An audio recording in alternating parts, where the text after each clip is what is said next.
So I'm J.Favre from Saint-Étienne in France, and today I will present you work that was done in collaboration with IWB Institute in Technical University of Munich. It was mostly the work of my colleague Alex Reano, and we were working on the alloy design of aluminium for additive manufacturing, mostly for the laser powder bed process. Oh, yeah. There's a mic. Okay. Oh, okay. That's better. Okay. So basically, what we expect of aluminium for additive manufacturing is first to have the usual good properties it has, that is to be lightweight and to be strong. So we expect to have high specific mechanical properties. And we expect also to be able to produce some complicated shapes like we used to do in additive manufacturing. The problem is that, as you know, it's one of the one quite difficult material to make with additive manufacturing processes, especially because we have problems such as cracking or the occurrence of porosities. Here we will focus mostly on cracking, and this is what we observe in several very common alloys such as 6000 or 7000 series.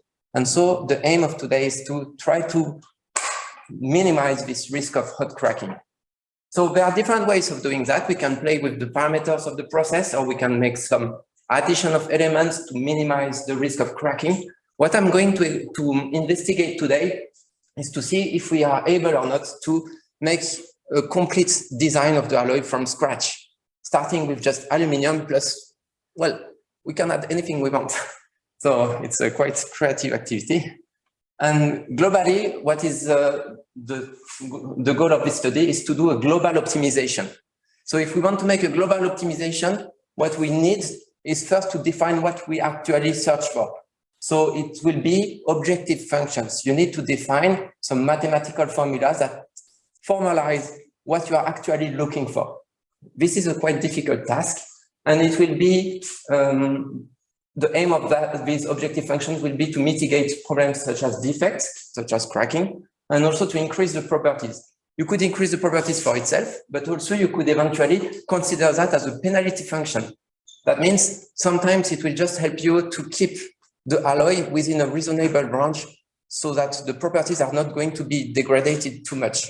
So it can be seen as an objective or as a penalty function. What do we have as tools available to build up such an optimization? So far, we have mostly CalFAD method. So it's a thermodynamics calculation, which has the very big drawback to be most of the time at the equilibrium, which is not necessarily the case for AM.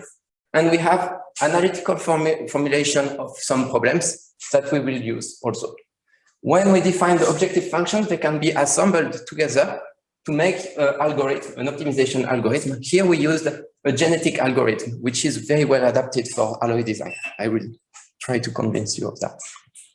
Well, one of the starting points also is to have some reference alloy. If you make an optimization, you will get a new solution, but how do you know if it is better or not than what already exists? So here is just a proposition of three grades, which are very popular.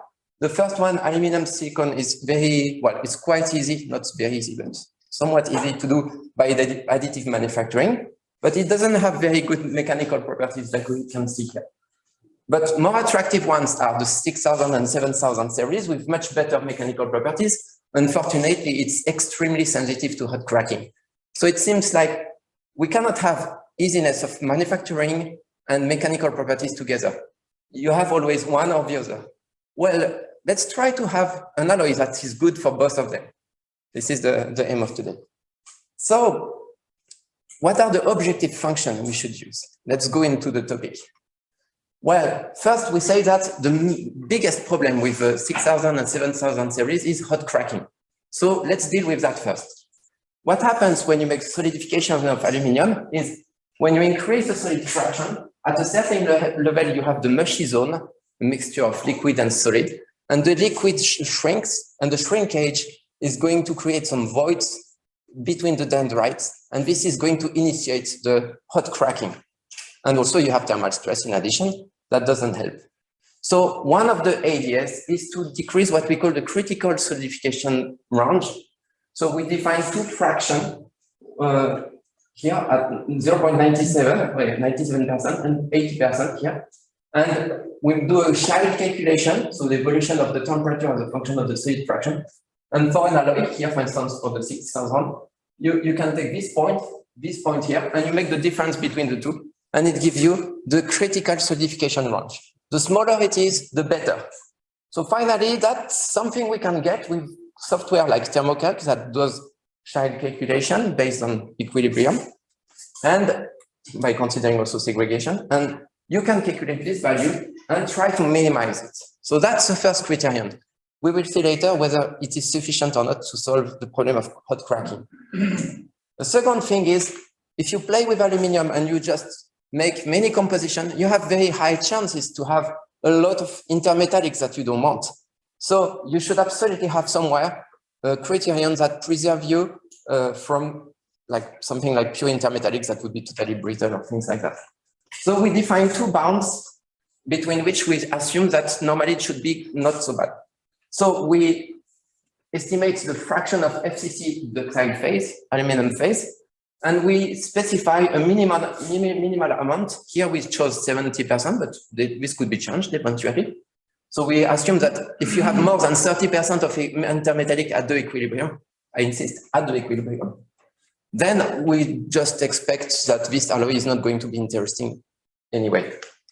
And we define a maximal value of the FCC fraction. The reason for that is to keep some possibility to have precipitation hardening.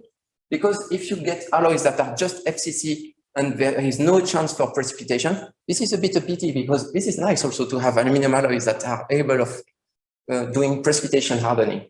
So we took the maximal level among our reference alloys as the value. So we took these two bounds. A second point, which could be discussed even more, we saw that when we observe what are the phases that are formed first in the different reference alloys, we see that the two pathological cases we have here, we don't have FCC primary phase. It means when you start the solidification from the beginning, FCC phase formed together with intermetallics. And eventually, intermetallics could bring some embrittlement also together. So this can be discussed, but the idea was, okay, maybe if we do like here in this case, where we can form first some nice dendrites of just aluminum without intermetallics, maybe that's maybe one of the reasons why aluminum silicon is not so difficult to manufacture. So if you start from the very beginning to form brittle stuff, you could expect to have very high risk of cracking.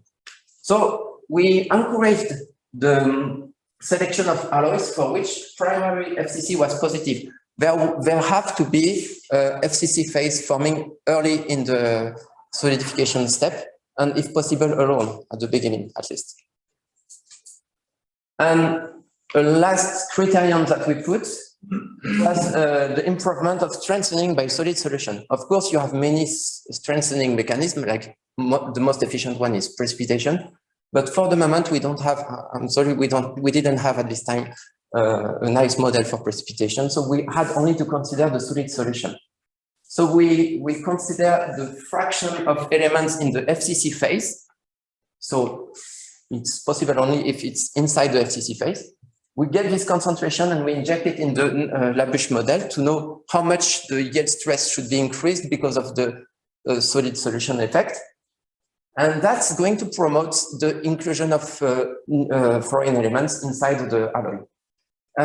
It has to be normalized by the density, because the reason for doing that is that if you ask to a computer, keep in mind that computers are stupid. So if you take a computer and you ask it, put me something that will increase the stress. Let's say, for instance, that it finds that putting iron would be a smart idea, assuming it's soluble. It's not, but it will put a lot of it, and you will totally lose the interest of aluminum, which is to be lightweight. So you absolutely have to normalize it so that it will prevent to add too many foreign elements in a crazy way, so that at the end you wouldn't have any more aluminum. Yeah, because the solution to increase the stress is just not to take aluminum, just take iron. This is better. So yeah, the best way is to make the ratio with density, and it calms down this a little bit. Another aim of this objective is not to increase the stress, but it was also to prevent a trivial solution.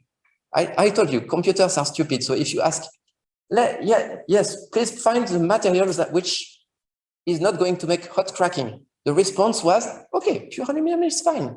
It has a single melting point. It has a infinitely small solidification range. So this is perfect. So this is an objective, but it's also a penalty function to punish the solution, the trivial solution of the pure aluminum. So we can consider it also like that, to encourage the algorithm to put things inside the alloy. I will skip this. And finally, we assemble it in a genetic algorithm with the global structure here. And basically what we do is we select a population of alloys with a randomly selected composition. And we are going to select among them the best one, and we will combine the best one to make new generations of alloys. So here are the elements we selected based on the fact that they are quite relevant for commercial alloys also. And this algorithm was developed in Python language with an interface with thermocalc Python API. And globally, the objective function which I just presented before are just all assembled together in what I will call a fitness score. So it is a weighted average with weights which are here. It's a weighted average of the objective. And we will just try to minimize this value so that the alloy is considered to be better. The criterion on the FCC fraction is just a constraint. We eliminate the alloys that are not fulfilling this. And then we continue the calculation to calculate the fitness score. And the lower it is, the more chances the alloy have to reproduce themselves into the next generation. So when you do iterations like that, it finally converges toward one solution, which is this one. So I'm not saying this is the best. I'm just saying that with the criteria we chose, it seems to be not so bad. Yeah. And you have a lot of magnesium. I guess this is because we have a solid solution criterion. And quite a lot of silicon also. Probably it helps, I guess, with the risk of hot cracking. And we notice that the high content of magnesium and zinc possibly is not always relevant. So because you could have also a lot of vaporization, which we didn't consider. So you see that when you see this solution, maybe if we had to do this work one more time, we would have had one more criterion about vaporization. So we saw that when we produced the parts, it was doing a lot of smoke. So I think, yeah, maybe next time we add this, it's going to be better. I'm going to skip that. So we produced the powder, 10 kilograms of it. It was produced by a Ducal International company, a French company. And we observed the particles, and we see that basically when you observe the microstructure of the powder, we see in gray, in dark gray, we have the FCC phase, and in more clear color, you have the intermetallics formed already inside the powder. So we feel that we will have intermetallics during the solidification. And after identification by X30 and we identify that it's Mg2Sc and aluminum, iron, nickel intermetallics. So far it's difficult to know whether it's good or bad news. The best is just to try to use it. And so we used it in the SLM process, in the LPBF process, with these following parameters. And after a bit of optimization, we managed to decrease the porosity level to some acceptable fraction. And the good news, we don't have cracks. Yes, that was the aim of the work. So it was a bit of a relief to see that. Okay, if you pay attention to the delta T critical, it seems to prevent, at least in this case, of having hot cracking. Nice. And it makes a material which seems to be quite bulky here. So that's good news. Nice. If we continue and we have a look at the microstructure, well, we have typical columnar structure in the melt pool, so no surprises. And when we see which phase it is, well, it is FCC aluminum. So we made an aluminum which is made of aluminum. This is good news also. Nice, it's FCC phase. So this is cool. But if we zoom a little bit more, let's zoom somewhere near to the melt pool, to the boundary of the melt pool. So here you have to get some imagination to see that here you have the edge of the melt pool and it's solidified toward the center. And you have a lot of intermetallics here. So these intermetallics are in black, it is Mg2Si, and in blue, we expect this to be aluminum, iron, nickel. And so we have many, many intermetallics. The question is, we have many intermetallics. Is this good for mechanical properties? That's a good question, because you can have strengthening, nice, but you can have also a loss of ductility. So that was a hard question to know. And we were happy to have enough material built up by SLM so that we could make tensile tests. So here is the result along the building direction, BD, and along the scaling direction, SD. And we see that we have a high strength, surely due to the precipitation, but we don't have a very high ductility, unfortunately.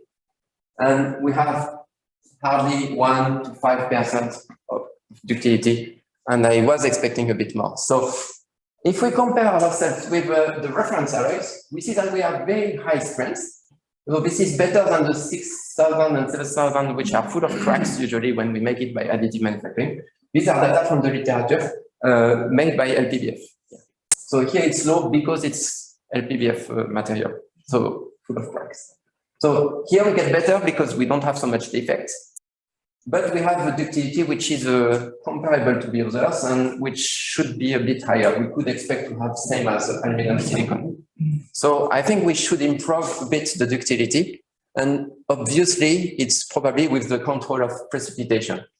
To be sure of that, let's look at the fracture surface, and we see that when you observe the fracture surface, you have a lot of delamination between the seams, and the reason is that you have a high concentration of a high fraction of precipitate at the interface between the seams, between the melt pool, solidified melt pool boundaries, and we see some dots sometimes which correspond to some precipitate that we observe on the surface, on the fracture surface. So I bet this is due to the lack of control of the precipitation. So obviously we have seen that it works quite well. We prevent the hot cracking, but if there are two things to add, and if you want to do that, I advise you to include this, is to control the vaporization. So there should be one more objective function, and there should be, and this is really hard, one considering the fraction and the size of the precipitate. And this is going to be a hard work we are starting now to include not only thermodynamics and analytical calculation, but also we need thermokinetics model to be able to predict the precipitation in aluminum, which is a hard task. But I don't think we can avoid it. So yeah, this is it. If you have any questions, I would be happy to respond to that. I would like to thank the German-French Academy for the Industry of the Future for the funding for this work. And yeah, I'm happy to respond to your questions.